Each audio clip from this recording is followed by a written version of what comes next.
आज का हमारा टॉपिक है प्लांट टिश्यू और मेरिस्टेमेटिक टिश्यू। ठीक है, प्लांट टिश्यू में हम लोग मेरिस्टेमेटिक टिश्यू के बारे में पढ़ेंगे। तो स्टार्ट करने से पहले आपको एक एक्टिविटी करना है, जिसमें आपको करना क्या है, 2 ग्लास जार लेने हैं और उसके अंदर वाटर को फिल कर देना है। अब क्या कीजिए, 2 अनियन को लीजिए और उन ग्लास जार के ऊपर प्लेस कर दीजिए, जैसे आपको यहाँ पर दिखाया गया है। देखिए इसमें क्या किया गया है, अनियन को लिया गया है और यहाँ तक पानी भर दिया गया है, और जो इसका रूट वाला जो पार्ट है अनियन का, उसे वाटर के अंदर डिप कर दिया गया है। अब आपको करना क्या है, रूट की ग्रोथ को आपको दिखना है। ठीक है, कुछ दिनों तक। ठीक है, फिर बाद में आपको करना क्या है, इसका जो लेंथ है ना, रूट का लेंथ, ठीक है, डे 1 से लेकर डे 3 तक आपको मेज़र करना है। 4th डे में आप क्या करेंगे कि जो अनियन का जो जो जार 2 के अंदर जो अनियन बल्ब है, उसको करीब 1 सेंटीमीटर तक उसका रूट टिप को क्या कर देंगे, कट कर देंगे। ठीक है, उसके बाद आप क्या करेंगे, उसके जो ग्रोथ ऑफ रूट का जो ग्रोथ है, आप उसको देखेंगे दोनों ही जार में, फिर उसको मेज़रमेंट करेंगे 5 दिनों तक। फिर आप उसको जो नीचे दिया गया जो टेबल है ना, उस टेबल के अंदर लिखेंगे। ये देखिए, ये जो टेबल दिया है, आप इसके अंदर क्या करेंगे, मेंशन करेंगे। जैसे यहाँ पर था 1 सेंटीमीटर, यहाँ पे हो गया 3 सेंटीमीटर, यहाँ पे हो गया 4, यहाँ पे 5, यहाँ पे 7। तो कुछ इस तरीके से आप लोग क्या करेंगे, ऑब्जर्व करेंगे। तो यहाँ पे लिखा है कि अभी ये जो आपने एक्सपेरिमेंट किया, ठीक है, अभी जो हमने एक्सपेरिमेंट किया पीछे, तो उस ऑब्जर्वेशन को देखकर अब इनको क्वेश्चंस का आंसर देने के लिए ट्राई कीजिए। तो इसमें ये पूछा है कि कौन से अनियन का क्या है, लॉन्गर रूट्स है और क्यों है। तो देखिए, याद कीजिए, जो जार 1 का है और एक जार 2 में 2 अनियन रखा था, ठीक है हमने।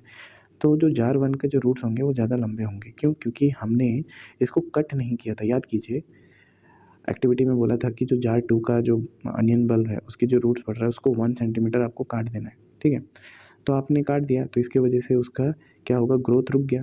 ठीक है, माने उसका लेंथ कम होगा ना, क्योंकि आपने 1 सेंटीमीटर काटा था। तो इसलिए जार 1 का आपका क्या होगा, रूट्स का लॉन्गर रूट्स होंगे आपके जार 2 से। अब जो जो रूट्स हैं आपके, ठीक है, क्या वो कंटिन्यूसली ग्रो कर रहे थे जब हमने उसको टिप्स को हटा दिया?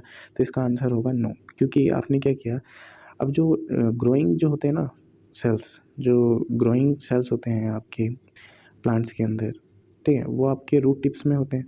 अब जब आपने टिप को ही काट दिया तो ये ग्रो नहीं करेगा। ठीक है, तो इसका ग्रोथ वहीं पे रुक जाएगा। तो यहाँ पे देखिए, वही क्वेश्चन पूछा है कि ये जो रूट टिप्स है, ठीक है, इन्होंने स्टॉप क्यों कर दिया ग्रोइंग होना जार 2 में, जब आपने वहाँ पे काट दिया? तो बोलना है क्योंकि हमने वहाँ पर जो ग्रोइंग सेल्स है, हमने उसको रिमूव कर दिया। अब ग्रोइंग सेल्स ही नहीं रहेंगे तो रूट टिप ग्रो नहीं करेगा। तो इसका आंसर आपको आगे मिलेगा जब आप पैराग्राफ को कंप्लीट करेंगे। तो देखिए जो प्लांट के अंदर जो ग्रोथ होता है, ये कुछ सर्टेन स्पेसिफिक रीजंस में होता है। ठीक है, और ये जो ग्रोथ है किसके वजह से होता है, ये डिवाइडिंग टिश्यूज़ की वजह से होता है, और इन डिवाइडिंग टिश्यूज़ को हम लोग मेरिस्टेमेटिक टिश्यूज़ बोलते हैं। ठीक है, और ये कहाँ पे ज़्यादातर पाए जाते हैं, ये पॉइंट्स में पाए जाते हैं। ये कहाँ पे लोकेटेड होते हैं, प्लांट्स के पॉइंटेड रीजन्स में। ये कहाँ पे पाए जाते हैं, इसके हिसाब से मेरिस्टेमेटिक सेल्स को 3 हिस्सों में क्लासिफाई किया गया है। एक होता है एपिकल, एक होता है लैटरल और एक होता है इंटरकैलरी। देखिए आपको 6.2 में इसका फिगर दिया है। देखिए, जो एपिकल होता है वो आपके रूट टिप पे होता है। ठीक है, इंटरकैलरी आपके देखिए बीच में है, और इसके बाद बच गया आपका लैटरल। लैटरल आपका कहाँ पर है, ये आपके साइड में, जो ये ना साइड में, तो इसको हम लोग बोलेंगे लैटरल। ठीक है, तो लोकेशन के हिसाब से आपके मेरिस्टम 3 प्रकार के हैं, एपिकल, इंटरकैलरी और लैटरल।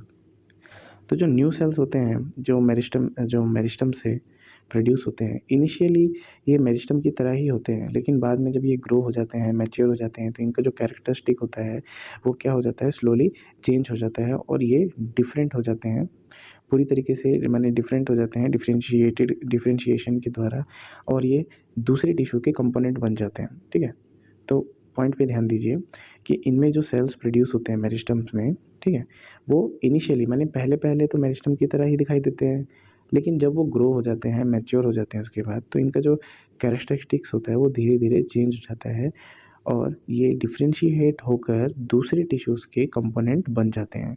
इस चीज़ पे थोड़ा ध्यान दीजिएगा। ठीक है, इसके बाद आपका आता है एपिकल मेरिस्टम। ये कहाँ प्रेजेंट होता है, तो याद रखिए, ये आपके स्टेम के और रूट के टिप्स पे, ग्रोइंग टिप्स पे प्रेजेंट होता है। ठीक है, और ये क्या करता है, स्टेम के रूट के लेंथ को इंक्रीज करता है। ठीक है, अब जो आपका स्टेम और रूट का जो गिर्थ होता है, गिर्थ माने मोटाई, माने कितना मोटा होगा या कितना पतला होगा, ये जो है ये इंक्रीज़ होता है किसकी वजह से? लैटरल मेरिस्टम की वजह से, जिसको हम कैम्बियम भी बोलते हैं। हाँ, ये क्वेश्चन आ सकता है।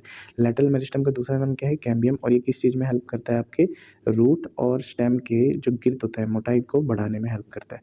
अब तीसरा है आपका इंटरकैलरी मेरिस्टम। ये आपको कुछ प्लांट्स में नोड्स के पास आपको दिखाई दे जाएगा। नोड्स माने क्या होता है? जैसे देखिए ये प्लांट है, अब यहाँ से जब ये ब्रांच निकलते हैं तो यहाँ पे आप देखेंगे कुछ ऐसे पिंपल टाइप होता है।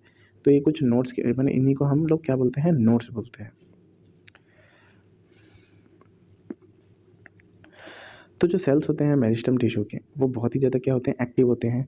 और इनके अंदर क्या होता है? डेंस साइटोप्लाज्म होता है। साइटोप्लाज्म आपको याद कीजिए, अपने पिछले चैप्टर में पढ़ा होगा कि जब हम सेल को जब देखते हैं माइक्रोस्कोप के द्वारा, तो सबसे पहले हमें क्या दिखाता है? Plasma membrane. सबसे पहले हमें दिखाई देता है प्लाज्मा मेम्ब्रेन, ठीक है? और उसके बाद इसके अंदर एक फ्लूइड टाइप, एक क्या भरा, फ्लूइड टाइप कुछ स्ट्रक्चर भरा होता है, मैंने फ्लूइड, इसके अंदर एक फ्लूइड भरा होता है जिसको हम बोलते हैं साइटोप्लाज्म। क्या बोलते हैं? साइटोप्लाज्म। और इसके बीच में क्या होता है? न्यूक्लियस, ठीक है? तो ये जो साइटोप्लाज्म है वो कैसा होता है? जेली लाइक स्ट्रक्चर होता है, ठीक है? जो कि आपके सेल के अंदर पाया जाता है। तो जो आपके जो मेरिस्टेमेटिक टिश्यू के जो सेल्स हैं, इनके अंदर जो साइटोप्लाज्म होता है वो डेंस होता है, ठीक है? बहुत ज़्यादा गाढ़ा होता है। और इनका जो सेल वॉल माने इनके जो वॉल्स होते हैं, हाँ, सेलुलोज वॉल, वो कैसे होते हैं? पतले होते हैं बहुत ज़्यादा, ठीक है? इसके बाद इनका जो न्यूक्लिया होता है प्रोमिनेंट होता है, माने अच्छे से वेल डेवलप्ड होता है। और इनके अंदर वैक्यूल्स नहीं होते, याद रखिएगा ये 3 चीज़ें, कि इनका जो साइटोप्लाज्म है वो डेंस होता है, ठीक है? और जो सेलुलोज वॉल है वो पतला होता है, थिन होता है। न्यूक्लियस इनका क्या होता है? प्रोमिनेंट होता है। और इनके अंदर वैक्यूल्स नहीं होते, ठीक है? तो आई होप कि आपको यहाँ तक समझ में आया होगा। हम परमानेंट टिश्यू को नेक्स्ट वीडियो में कवर करेंगे।